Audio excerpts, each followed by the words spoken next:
किसी राज्य में एक प्रतापी राजा राज्य करता था। एक दिन राजा किसी जंगल में शिकार खेलने गया। शाम को राजा जब घर वापस लौट रहा था, उसने देखा रास्ते में दो पुरुष और एक महिला आपस में किसी बात पर बहस कर रहे थे। राजा ने पास जाकर पूछा, क्या मैं आप सब का परिचय जान सकता हूँ? पुरुषों में से पहला बोला, मैं कर्ण हूँ। दूसरा पुरुष ने कहा, मैं भाग हूँ। और स्त्री ने बोली, मेरा नाम बुद्धि है। और हम सब इस बात पर झगड़ रहे हैं कि हम तीनों में से सर्वश्रेष्ठ कौन है। अब आप यहाँ आए हैं तो आप ही बताइए, इस बात का निर्णय कीजिए कि हम तीनों में से सर्वश्रेष्ठ कौन है। यह सुनकर राजा ने उत्तर दिया, यह मैं तुम्हें अभी नहीं बता सकता, इसके लिए मुझे तुम सब की परीक्षा लेनी होगी। तभी राजा ने जंगल में एक लकड़हारे को लकड़ी काटते देखा। अब राजा ने तीनों से कहा, तुम्हें बारी बारी से एक सप्ताह तक इस लकड़हारे पर अपना प्रभाव दिखाना है। जिसके प्रभाव से लकड़हारे का ज़्यादा विकास होगा, वही सर्वश्रेष्ठ माना जाएगा। तब राजा ने कर्ण से कहा, देखो कर्ण, पहले तुम्हारी बारी है। आज से ही तुम इस लकड़हारे पर अपना प्रभाव दिखाना शुरू कर दो।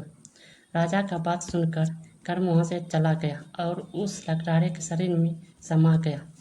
कर्ण के आने के कारण लकड़हारे के जोश और ताकत पहले से दोगुनी हो गई, जिस कारण लकड़हारे ने पहले से कई ज़्यादा लकड़ी काटा और इससे वह लकड़हारा बहुत खुश हो गया।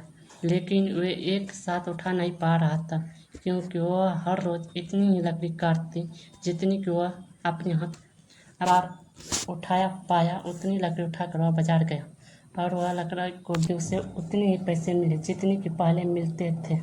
इस प्रकार एक सप्ताह तक कर्ण उस लकड़हारे के शरीर के अंदर रहा और एक सप्ताह तक लकड़हारे ज़्यादा से ज़्यादा लकड़ी काट, परंतु इतनी लकड़ी उठा न पाने कारण वह बाजार में कम लकड़ी बेचता था।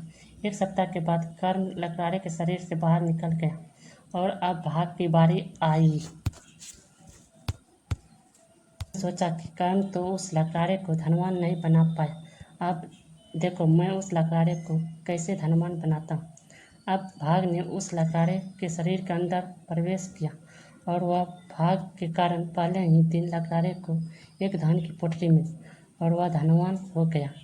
और इतना धन होने के कारण वह लकड़हारा फिजूल खर्च करने लगा। इतने धन को संभालने के लिए या उसे रोकने के लिए न तो लकड़हारे के पास कोई ज्ञान अर्थात कोई बुद्धि थी और न ही लकड़हारे के पास कोई काम अर्थात कर पहले ही निकल चुका था।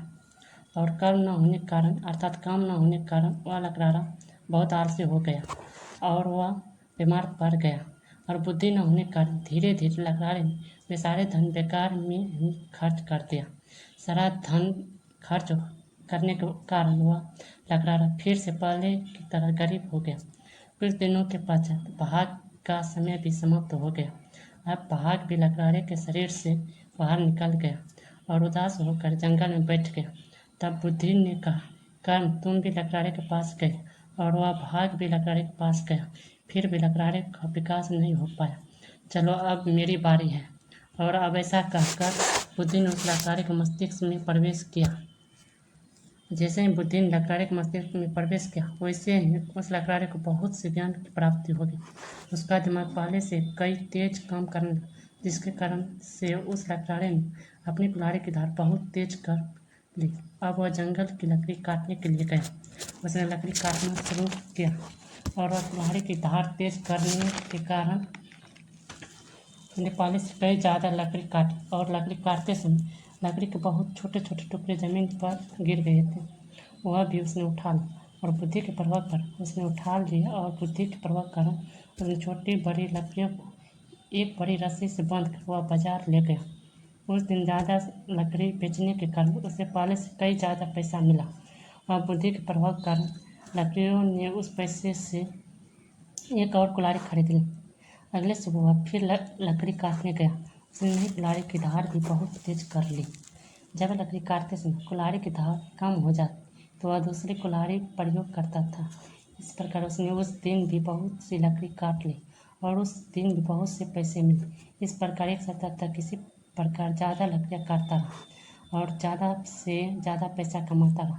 था। 1 सप्ताह के पश्चात उसके पास कुछ धन इकट्ठा हो गया और वह उसकी गरीबी भी दूर हो गई, जिस कारण वह लकड़ारा बहुत खुश रहने लगा। अब 1 सप्ताह के पश्चात बुद्धि का समय भी समाप्त हो गया और वह दिन भी लकड़ारे के शरीर से बाहर निकल गया। अब राजा और कर्म बुद्धि तथा भाग फिर उसी स्थान पर मिले। तब राजा ने उससे सारी बातें पूछी। सारे बात जानने के पश्चात राजा ने कहा, सब में बुद्धि ही महान है, क्योंकि बुद्धि कारण ही उस लकड़ारे का विकास हो पाया। बुद्धि जिस स्थान पर आती है वहाँ कर्म पहुँच जाता है और कर्म ही के पीछे पीछे भाग भी तो पहुँच ही जाता है। इसलिए तुम सब में बुद्धि सर्वश्रेष्ठ। ऐसा कहकर राजा वहाँ से चला गया। दोस्तों, अंत में इस कहानी का यही सार है कि यदि किसी काम को करते समय बुद्धि का प्रयोग किया जाए, अर्थात किसी काम को सोच समझ कर किया जाए, पूरा प्लानिंग के साथ किया जाए, तो उसका परिणाम बहुत अच्छा निकलता है, जिससे भाग भी संभल जाता है।